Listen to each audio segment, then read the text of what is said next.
Welcome to my channel. आपका अंकित sir के channel में स्वागत है, आपका अभिनंदन है। ठीक है, आज है फिलहाल मेरे की क्लास लगातार आ रही, लगभग 3-4 क्लास मैं लगभग 3 क्लास ऑलरेडी मैं डाल चुका हूँ। आज जो ये क्लास है चौथी क्लास है और लगभग मुझे देख के अच्छा लगा कि मतलब काफ़ी बच्चों ने मेरा साथ दिया। लगभग कुछ हद तक काफ़ी बच्चों ने वीडियो देखे हैं, है ना। मतलब व्यूज़ आए हैं लगभग 50, मतलब लगभग 3 वीडियो में लगभग जो लगातार मैंने डाले हैं लगभग 50 प्लस व्यू आए हैं। मुझे अच्छा लगा देख के कि हाँ चलो बच्चे देख रहे हैं, मेरा सपोर्ट कर रहे हैं, अच्छा लगा मुझे। ठीक है, अब देखो ये जो क्वेश्चन आया है, जो ये लिखा हुआ है, ये क्वेश्चन है ना, किसी ने मतलब व्हाट्सएप किया था, पूछा था मुझे कि सर ये क्वेश्चन बता दीजिए। तो आज मैं क्वेश्चन लेके आया हूँ, है ना। मैंने आप लोग से कहा था कि भाई अगर कोई क्वेश्चन आप मेरा वीडियो देख रहे हैं, कोई क्वेश्चन आपका डाउट होता है, कुछ भी होता है, तो आप मुझसे बेफिक्र पूछिए, कोई दिक्कत नहीं। ठीक है, चलो देखते हैं क्वेश्चन पे। क्वेश्चन नंबर आज पहला है इस क्लास का। देखते हैं इस क्वेश्चन को क्या बोल रहा है। बोल रहा है कि एक, है ना, पढ़ते हैं क्वेश्चन को, है ना। देखो न्यूमेरिकल सॉल्व करने से पहले क्वेश्चन को अच्छे से पढ़ लेते हैं पहले। क्या बोल रहा है कि एक समरूप विद्युत क्षेत्र, समरूप मतलब कि समान विद्युत क्षेत्र है। ठीक है, आगे बोला है इसमें कि एक समरूप विद्युत क्षेत्र, आगे बोला है ई बराबर आपको दे रखा है क्या इसमें, है ना। गिवन दैट करके लिख सकते हैं यहाँ पे कि हमको दे रखा है, क्या दे रखा है, ई बराबर दे रखा है क्या, 5 गुणे 10 की घात 3 आई कैप न्यूटन प्रति कूलम। ठीक है, आपका आई का मान दे रखा है। आगे बोल रहा है कि भुजा, भुजा मतलब मान सकते हैं लंबाई कोई भुजा है ना। वही बोल रहा है एक वर्गाकार, मतलब एक वर्गाकार ऐसे कोई, है ना, भुजा है या पृष्ठ है ना। तो मान लो इसकी भुजा क्या है, ए। तो ए बराबर मान लो क्या, 10 सेंटीमीटर। इसको चेंज कर लेते हैं मीटर में, क्या आ जाएगा, 10 सेंटीमीटर गुणे इसकी घात माइनस का 2 मीटर। सॉल्व करने पे कितना आ जाएगा, ए बराबर आ जाएगा 10 की पावर माइनस का 1 मीटर। ठीक, अब आगे बोल रहा है समतल पृष्ठ, है ना, जो ये तुम्हारा तुम्हारा जो क्षेत्रफल है वो कहाँ पर समतल पृष्ठ वाई जेड के समांतर स्थित है। जो तुम्हारा ये वर्गाकार समतल पृष्ठ है, ये वाई जेड तल के क्या है, समांतर स्थित है।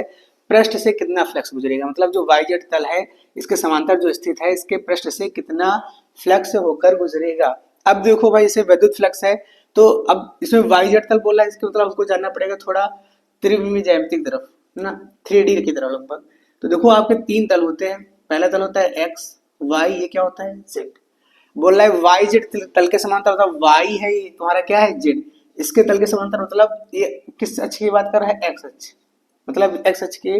और ये आपकी जो भुजा बन रही है वर्गाकार समतल पृष्ठ रखा गया, कहाँ रखा गया है, एक्स अक्ष की ओर। ठीक है, अब कितने डिग्री पर रखा गया, क्योंकि कुछ बोल नहीं रहा है, समांतर बोल रहा है, तो लगभग मान लेंगे क्या, थीटा बराबर कितना दे रखा है, 0। निकालना क्या है हमको, वैद्युत फ्लक्स।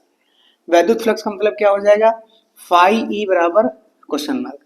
फिलहाल से क्वेश्चन लगभग देखने में बड़ा लग रहा है, बाकी क्वेश्चन में है कुछ नहीं उतना ज्यादा खास।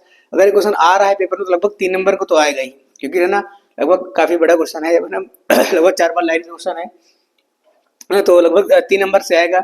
अब मैंने पहले बताया था कि अगर आप क्वेश्चन में कुछ नहीं करते, केवल गिवन दैट करके ये सब लिख दोगे तो नंबर कुछ ना कुछ मिल जाएंगे। 3 में से मान चलो 1 नंबर का आप काम कर चुके हो, 1 नंबर 1.5 नंबर का काम कर चुके हो। आगे फॉर्मूला लिख दोगे, क्या होता है फॉर्मूला, फाई बराबर क्या होता है, ई वेक्टर डॉट ए वेक्टर और कॉस थीटा।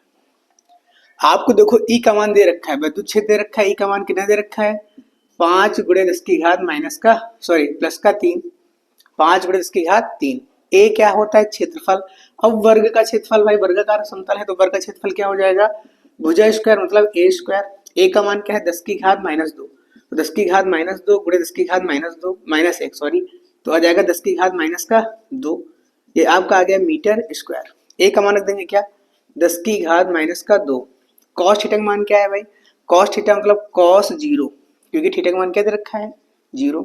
वैल्यू रखो भाई, सॉल्व करेंगे इसमें, कॉस 0 का मान क्या हो जाएगा, 1। तो आ जाएगा यहाँ पे क्या, 5 गुणे 3 से 2 जाएगा, बचेगा 10। कॉस 0 का मान 1, 5 धाम 50। 50 विद्युत फ्लक्स का मात्रक क्या होता है, न्यूटन, हाँ न्यूटन मीटर स्क्वायर प्रति कूलम, है ना। ये आपका क्या आ गया, विद्युत फ्लक्स आ गया। ठीक, ये तो अभी पहला पार्ट हुआ है इसका, है ना, ये पहला पार्ट है एक तरीके से। अब आगे बोल रहा है कि यदि पृष्ठ का तल एक्स अक्ष की दिशा में स्थित है, वो भी कितने डिग्री कोण बना रहा है, 30 डिग्री।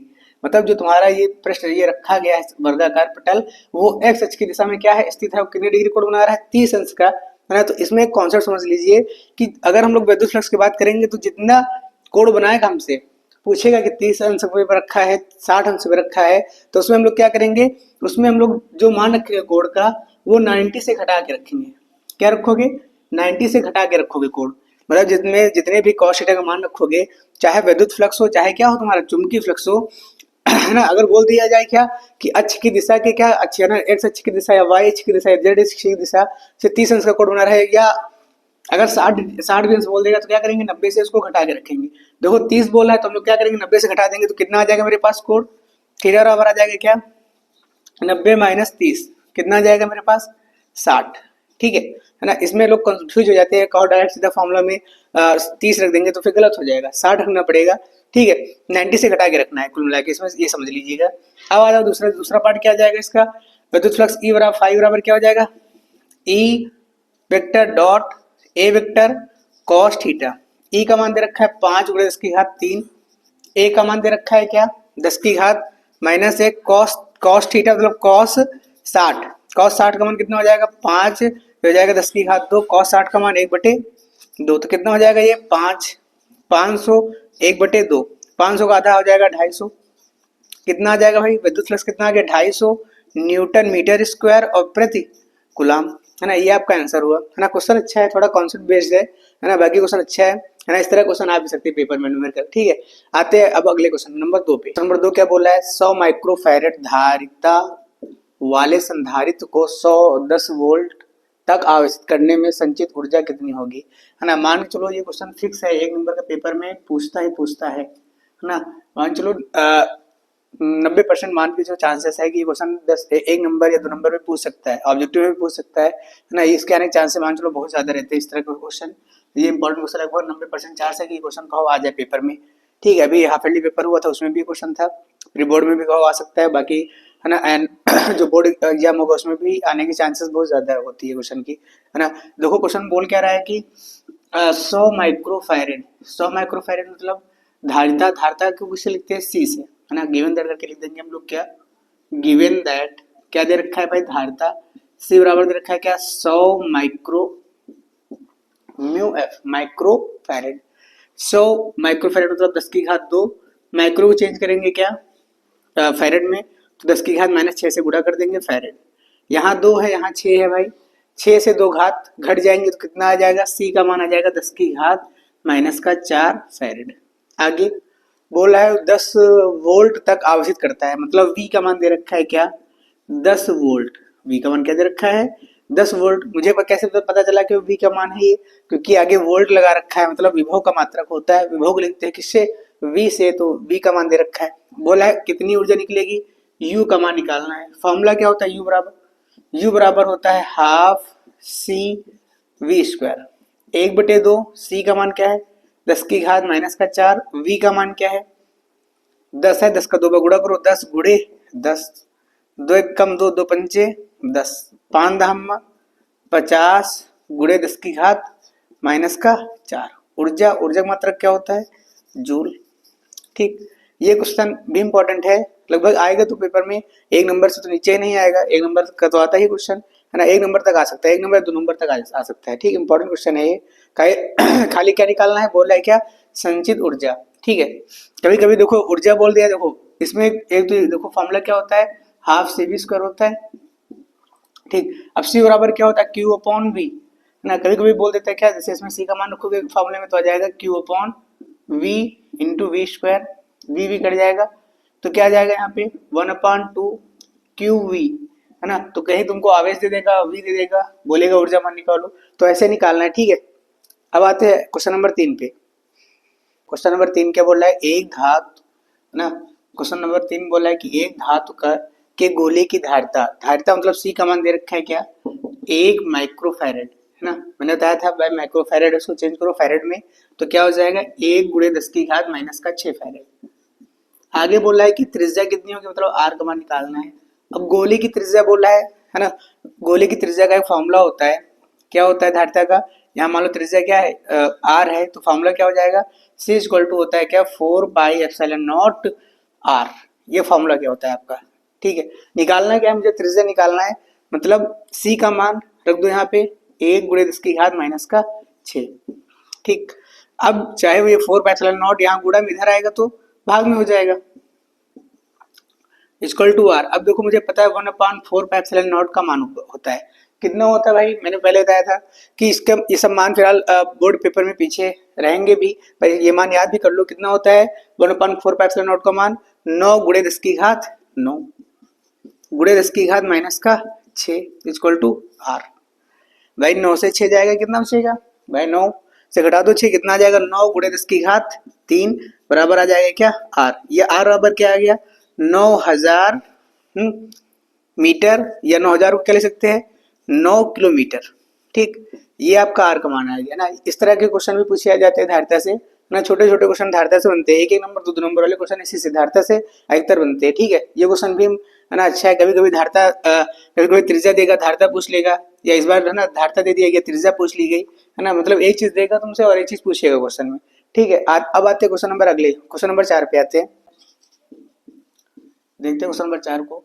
बोला है कि एक समांतर पट्टी मान लो, वायु संधारित्र के प्लेट के त्रिज्या, मतलब एक समांतर मतलब दो ऐसे पट्टी है समांतर इनकी प्लेटों की त्रिज्या दे रखी है, त्रिज्या मान लो आर ना, इनकी त्रिज्या दे रखी है, कितनी दे रखी है भाई, 3 गुणे 10 की घात माइनस 2 मीटर।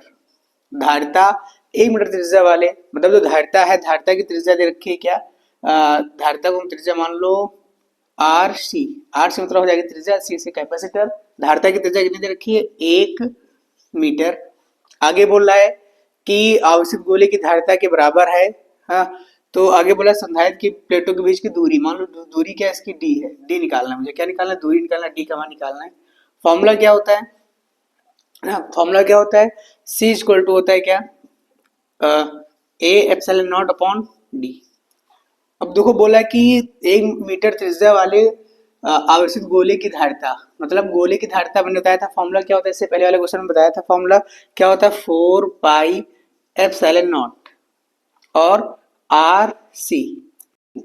ए क्या होती है, वो ए क्या होता है भाई, क्षेत्रफल है ना, प्लेट का क्षेत्रफल मान लो क्या, पाई आर स्क्वायर, क्या मान लो पाई आर स्क्वायर। ठीक है अब आ जाओ भाई, क्योंकि देखो त्रिज्या दे रखा है, त्रिज्या मतलब होता है कि है ना क्षेत्रफल है ना, गोले का लेंगे, सॉरी वृत्त का लेंगे, तो पाई आर स्क्वायर गुणे एप्सिलॉन नॉट अपॉन डी का मान निकालना है। देखो यहाँ पाई से पाई कट गया, एप्सिलॉन नॉट से एप्सिलॉन नॉट कट गया। ठीक है, यहाँ पे निकालना मुझे डी का मान, तो डी इधर आ जाएगा, बाकी सभी वैल्यू नीचे आ जाएंगे, तो डी बराबर क्या हो जाएगा r square upon 4 r c. R की वैल्यू क्या है 3 गुणे 10 की घात माइनस का 2 गुणे 3 गुणे 10 की घात माइनस का 2 upon 4 r c. R c मान क्या दे रखा है 1। ठीक है, गुणा कर दो भाई, यहाँ पे 3 त्रिक का 9/4 गुणे 10 की घात माइनस का 4। भाई 9 को 4 से भाग कर दो, भाग करो भाई 4 से, 4 दूनी 8, 1 आ जाएगा, तो समझ लो यहाँ 0, 4 दूनी 8, यहाँ 2, तो समझ लो लगा 0 आ जाएगा, 4 पंचे 20, तो कितना आ गया 2.25 गुणे 10 की घात माइनस का 4 मीटर ना। ये किसका मान आ गया, दूरी, मतलब प्लेटों के बीच की दूरी कितनी होगी 2.25 गुणे 10 की घात माइनस का 4 मीटर। ठीक है, देखो ये भी कॉन्सेप्ट बेस्ड क्वेश्चन है ना, समझना पड़ेगा भाई क्या क्या वैल्यू कैसे क्या दे रखी है ना। बाकी एक डेरिवेशन आप लोग तैयार कर लेना बोर्ड एग्जाम के लिए, कि जब दो समांतर प्लेटें होती है ना संधारित्र में, उनके बीच में क्या एक परावृत्ताकार पट्टी रखी जाती है, हाँ, इसकी मोटाई क्या होती है टी। तो ये भी पेपर में क्वेश्चन, ये मतलब डेरिवेशन है, बहुत इंपॉर्टेंट है ना, पूछा जा सकता है। ठीक है, अब आते हैं क्वेश्चन नंबर 5 पे, अगले क्वेश्चन पे आते हैं, है ना। बोल रहा है कि चित्र में ए व बी के बीच तुल्य धारिता ज्ञात करो। बाकी धारिता से चित्र वाले क्वेश्चन लगभग 2-3 सालों से नहीं आ रहे हैं, है ना, पर तैयार रहना है कि कौन सा क्वेश्चन कब आ जाए, है ना। फिगर वाले क्वेश्चन पेपर में आते भी ज्यादा है, फिजिक्स में तो बिल्कुल आएंगे, है ना, उसके लिए है ना परेशान हो जाते हैं बच्चे की कैसे क्या सॉल्व करना है, तो तैयार रहना है। ये नहीं कि पेपर में जैसे छोटा सा ही क्वेश्चन है 1-2 नंबर में आ सकता है फिगर बना के कि ए और बी के बीच में तुल्य धारिता ज्ञात करना, तो उसमें परेशान नहीं होना है ना, कम से कम ये तो समझ में आ जाए कि धारिता कैसे निकालते हैं। ठीक, आपने देखो ये पढ़ा होगा क्रम, धारिता में 2 क्रम होते हैं, एक होता है क्या समांतर क्रम और एक क्या होता है समांतर क्रम। इसका फॉर्मूला होता है क्या, सी बराबर C1 प्लस का C2 ना प्लस का C3, जैसे 3 धारिता है समांतर क्रम में लगे हैं। अब आते हैं एक आता है क्या श्रेणी क्रम। श्रेणी क्रम में क्या होता है 1/c equal to 1/C1 plus का 1/C2 प्लस का 1/C3। ठीक है, ये तो चैप्टर की बात है ना, ये चैप्टर में है ना। मतलब कुल मिला के प्रतिरोध का उल्टा होता है। प्रतिरोध में क्या होता है, समांतर में ये वाला सूत्र होता है R1 करके, और धारिता में क्या होता है ना जैसे इसका उल्टा, समांतर में ये था है ना, सॉरी प्रतिरोध में ये था तो धारिता में क्या हो गया, श्रेणी क्रम में हो गया। प्रतिरोध में ये वाला था श्रेणी क्रम का, तो ये हो गया धारिता में समांतर क्रम का। अब आते ऐसे फिगर वाले क्वेश्चन आ जाते हैं, पहले उनको मान लेते थे ना, मान लेंगे फिगर में ही क्या मान लेंगे, इसको मान लो C1, इसको C2, इसको क्या मान लो C3। ठीक, अब देख रहे हैं हमको दिख रहा है क्या, C1 C2 कौन से क्रम में, समांतर क्रम में। कैसे जाना, क्योंकि वो एक रेखा में, सीधी रेखा में नहीं है, एक दूसरे के अपोजिट साइड में है। तो यहाँ लिख देंगे क्या, C1 व C2 समांतर क्रम में है, समांतर क्रम में है। तो धारिता, तो धारिता तो धारिता क्या आ जाएगी समांतर क्रम के, मान लो C डैश बराबर आ जाएगा क्या, C1 प्लस का C2, कितना आ गया, C1 का मान दे रखा है 1 प्लस का 2, 2 1 3 माइक्रो फैरेड, क्या आ गया C डैश। ठीक है ना। फिगर वाले क्वेश्चन में भाई बिल्कुल अलर्ट रहना, फिगर वाले क्वेश्चन पेपर में बहुत आते हैं। अभी किरचॉफ वाले पे क्वेश्चन इसके बाद कराएंगे है ना, बंदपास वाले, उससे उस तरह के फिगर वाले क्वेश्चन वो भी बहुत आते हैं है ना, ये भी छोटे छोटे क्वेश्चन आ जाते हैं धारिता वाले। ठीक, अब देखो C डैश है ना, इन दोनों का जो तुल धारिता निकला, क्या निकला C डैश। तो C डैश व C3 कौन से क्रम में, श्रेणी क्रम में। कौन से क्रम में, श्रेणी क्रम में है। तो तुल्य धारिता, धारिता तो तुल्य धारिता क्या हो जाएगी, 1/C बराबर, श्रेणी क्रम का सूत्र ना ये दिखा है, 1/C बराबर हो जाएगा 1/C डैश प्लस का 1/C3। C डैश का मान क्या है, 1/3 प्लस का 1/3 ही हो जाएगा 1/C। दोनों हर बराबर है तो क्या आ जाएगा, 1/C बराबर आ जाएगा 2/3, या यहाँ पे C का मान निकालेंगे तो C बराबर आ जाएगा 3/2। C ऊपर चला गया, ये भी ऊपर चला जाएगा, तो भाई काटो, 3 का आधा आ जाएगा 1.5 है ना, 1.5 है ना माइक्रो फैरेड। मतलब तुल्य धारिता कितनी आ गई इसकी, 1.5 माइक्रो फैरेड। ठीक है, बस आज के लिए इतना ही। अब मिलते हैं फिर नई क्लास, अगले क्लास में फिर न्यूमेरिकल लेके आएंगे। लगभग आप भी लोग भाई घर पे न्यूमेरिकल लगाते रहे, धारिता तक बता दिए गए तो आप धारिता तक न्यूमेरिकल लगाए। जो क्वेश्चन न लग पाए है ना, पूछ सकते हैं, व्हाट्सअप कर सकते हैं, नंबर लिखा हुआ है। ठीक है बिल्कुल आपके करेंगे व्हाट्सअप, बिल्कुल आपके क्वेश्चनों का आंसर दिया जाएगा। ठीक है अब आते हैं ना, अब मतलब अगला जो वीडियो आएगा, अगला आएगा इसके आगे वाले लगभग धारिता और विद्युत चालन करके, जिसमें अनगोन वेग है ना, उसके आगे है ना, ये यही सब वाले न्यूमेरिकल आएंगे। बस आज के लिए इतना ही, मिलते हैं नए वीडियो में, तब तक के लिए जय हिंद जय भारत।